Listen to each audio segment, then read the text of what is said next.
अस्सलाम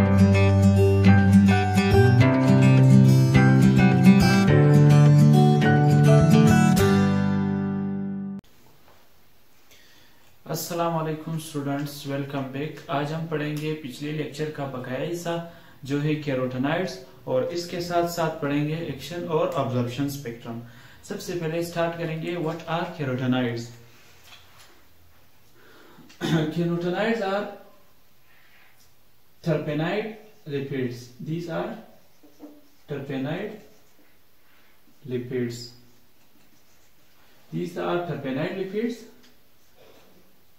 They are associated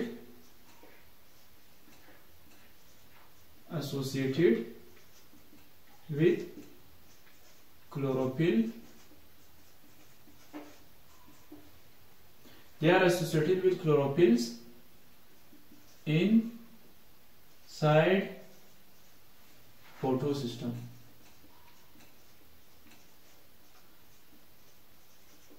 यानी photosystem में ये क्लोरोफिल के साथ होते हैं इस तरह।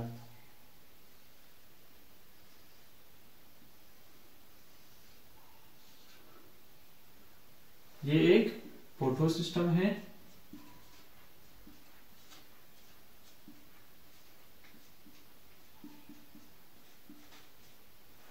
इस फोटोसिस्टम में सेंटर में इस तरह क्लोरोफिल होता है और आसपास एसेसरी पिगमेंट्स।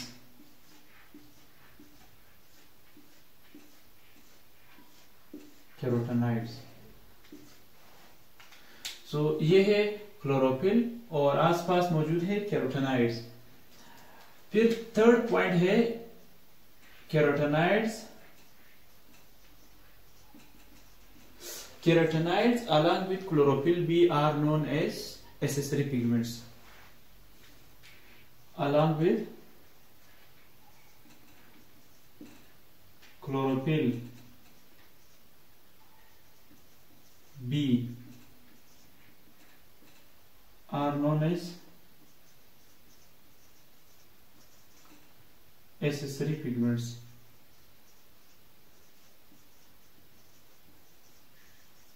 सो मतलब कैरोटेनॉइड जो है वो एनर्जी को कलेक्ट करते हैं और क्लोरोफिल बी को एनर्जी देते हैं, और क्लोरोफिल बी जो है वो क्लोरोफिल ए, और फिर ए जो है उधर एक्शन शो करता है। तो मतलब इस तरह जो कैरोटेनॉइड्स है वो एनर्जी लेते हैं, यानी डिफरेंट वेवलेंथ को ऑब्जॉर्व करते हैं, तो क्लोरोफिल बी को प्रोवाइड करते हैं, क्लोरोफिल बी, और फिर यहां से क्लोरोफिल ए की तरफ जाती है, क्लोरोफिल ए। तो क्लोरोफिल ए के अंदर लाइट एनर्जी कन्वर्ट होती है केमिकल एनर्जी में। इसके बाद carotenoids are of orange, red, yellow colour के भी होते हैं, और ब्राउन पिगमेंट्स, मतलब शॉर्ट में ये इन कलर्स के पिगमेंट्स होते हैं, और ये जो लाइट अब्सॉर्ब करते हैं, दे अब्सॉर्ब ब्लू, वायलेट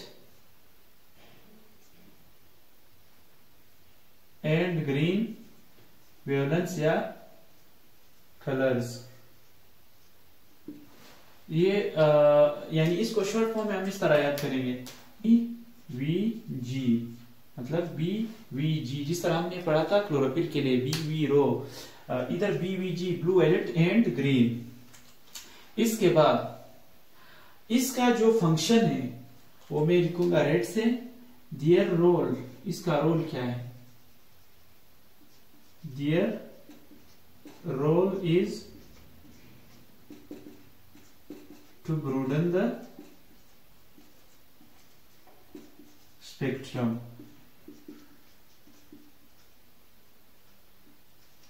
ये स्पेक्ट्रम, ये स्पेक्ट्रम को ब्रूड करता है, मतलब ये डिफरेंट वेवलेंथ्स को ऑब्जर्व करता है और इस एनर्जी को ट्रांसफर करता है क्लोरोफिल ए को। इसके बाद हम पढ़ेंगे types of carotenoids. Types of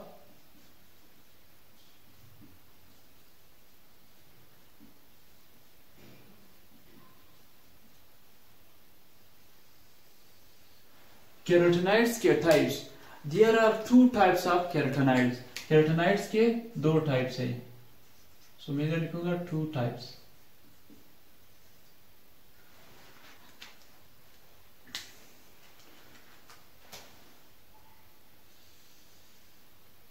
number 1 carotene और दूसरा है xanthophylls.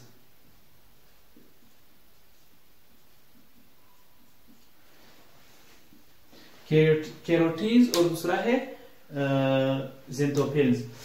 What are carotenes? These are made from isoprenide units. ये आइसोप्रेनाइड यूनिट्स से बने हुए हैं। कैरोटीनॉइड जो है ये ऑरेंज रेड पिगमेंट्स है। ऑरेंज रेड पिगमेंट्स, ये ऑरेंज रेड पिगमेंट्स है। और इसके बरक्स जो ज़ेनथोफिल्स है, these are the oxygen derivatives of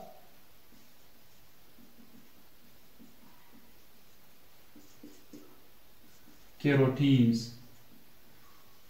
मतलब ये जो कैरोटीन्स है ये तो हाइड्रोकार्बन से बने हुए हैं, इसमें ऑक्सीजन नहीं होता, इसमें सिर्फ हाइड्रोजन और कार्बन है।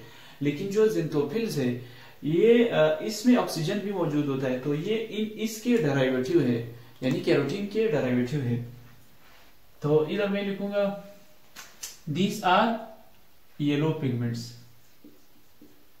येलो पिगमेंट्स, ये येलो पिगमेंट्स है और ये जो है ऑरेंज रेड पिगमेंट्स है। इसके बाद ये कहां पे पाए जाते हैं? ये दीज आर प्रेजेंट इन या फाउंड इन चिल्ली, टोमेटो वगैरह।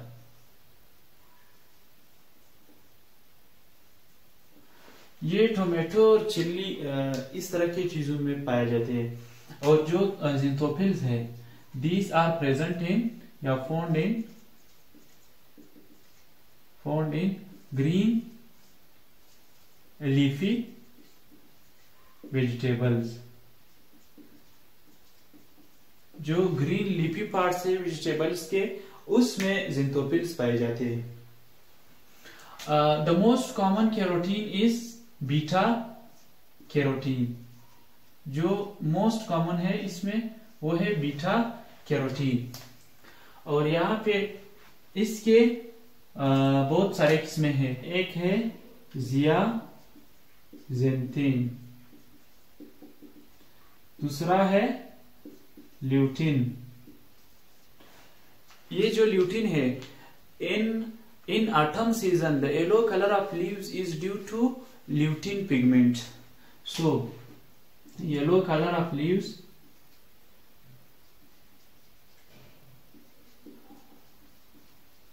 in autumn is due to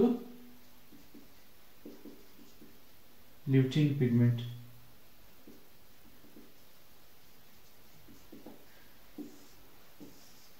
और एक और है, एक और ज़ेनथोफिल है, उसका नाम है फ्यूकोज़ेंथिन। ये जो फ्यूकोज़ेंथिन है ये पाया जाता है ब्रोन एल्गी में, प्रेजेंट इन ब्रोन एल्गी। सो ये हुआ हमारा कैरोटीनॉइड्स। अब हम पढ़ेंगे एक्शन एंड ऑब्जॉर्प्शन स्पेक्ट्रम। ये बहुत इजी टॉपिक है। सबसे पहले देखते हैं absorption spectrum. A graph which shows the absorption of different colors applied by a particular pigment is known as absorption spectrum.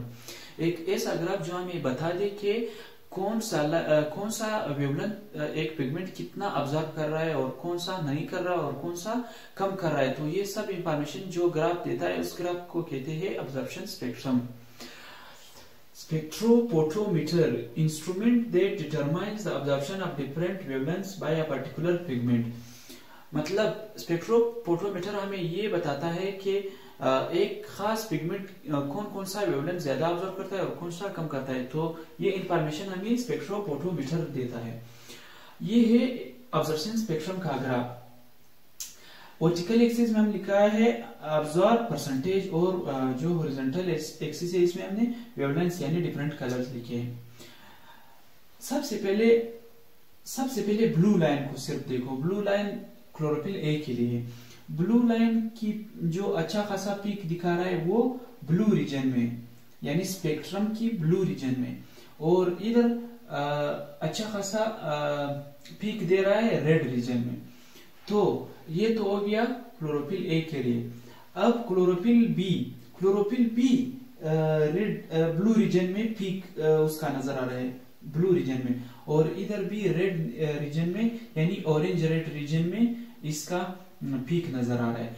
तो ये है क्लोरोफिल ए और बी का रेड रीजन, यानी ये रेड रीजन है इनका, रेड रीजन में भी इसका रेंज है, और इन दोनों को कंबाइनली ब्लू रीजन में भी एक खास रेंज है इनका। ये तो ग्रीन में आ गया, ग्रीन नहीं है बस ब्लू।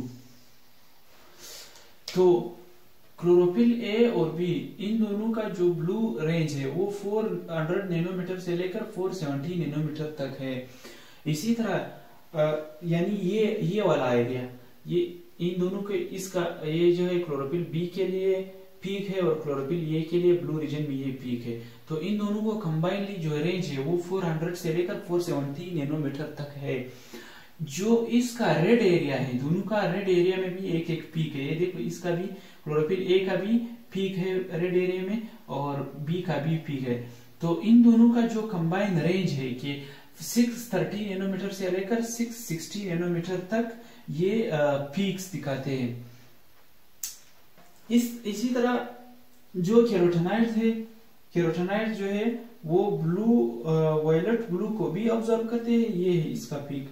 और साथ ही साथ ये जो लाइन मैंने खींचा है ग्रीन की तरफ, तो ये ग्रीन लाइट को भी ऑब्जर्व करते हैं, जो कि क्लोरोफिल ए और बी नहीं करते थे। क्लोरोफिल ए और बी नहीं करते थे। जो ब्लैक लाइन है कैरोटेनॉइड्स के लिए, ये ग्रीन कलर को भी ऑब्जर्व करते हैं, तो उनको भी यहाँ पे शो किया गया है। बाकी जो क्लोरोफिल ए और बी थे वो दोनों ग्रीन लाइट को ऑब्जर्व नहीं करते थे, वो रिफ्लेक्ट करते हैं। ठीक है, इसके बाद है action spectrum, a graph which shows the effectiveness of different wavelength colours applied in driving photosynthesis is known as action spectrum. एक ऐसा ग्राफ जो हमें बता दे कि किस वेवलेंथ पे फोटोसिंथेसिस रिएक्शन का रेट क्या है, इस तरह के ग्राफ को कहते हैं एक्शन स्पेक्ट्रम। यानी एक्शन बताता है, वेवलेंथ का एक्शन बताता है। Plant is illuminated in different colors of light one by one, and the rate of photosynthesis is measured, that is consumption rate of carbon dioxide or production rate of oxygen। तो इस action spectrum यानी action के लिए, action को मालूम करने के लिए प्लांट को डिफरेंट वेवलेंथ से इल्यूमिनेट किया जाता है। यानी ब्लू लाइट अप्लाई किया जाता है पहले, फिर रेड लाइट अप्लाई किया जाता है, फिर येलो लाइट। हर वेवलेंथ पे देखा जाता है कि कार्बन डाइऑक्साइड कितना कंज्यूम हो रहा है या ऑक्सीजन कितना रिलीज हो रहा है या प्रोड्यूस हो रहा है, मतलब रेट ऑफ फोटोसिंथेसिस को मेजर किया जाता है। तो इसके लिए देखा गया कि मोस्ट इफेक्टिव जो वेवलेंथ है वो 430 नैनोमीटर जो ब्लू रीजन में पाए जाते हैं, और रेड 670 नैनोमीटर, ये मोस्ट इफेक्टिव है। ये है रिलेटिव रेट ऑफ फोटोसिंथेसिस और ये है डिफरेंट वेवलेंथ्स। तो 470 नैनोमीटर जो ब्लू रीजन में है उधर रेट ऑफ फोटोसिंथेसिस सबसे ज्यादा है, यानी इधर पीक है, और फिर वैली है। इसके बाद दूसरी पीक जो है वो रेड वेवलेंथ में, यानी 670 नैनोमीटर पे भी फोटोसिंथेसिस का रेट ज्यादा है। उम्मीद करता हूँ ये लेक्चर आपको समझ में आ गया होगा।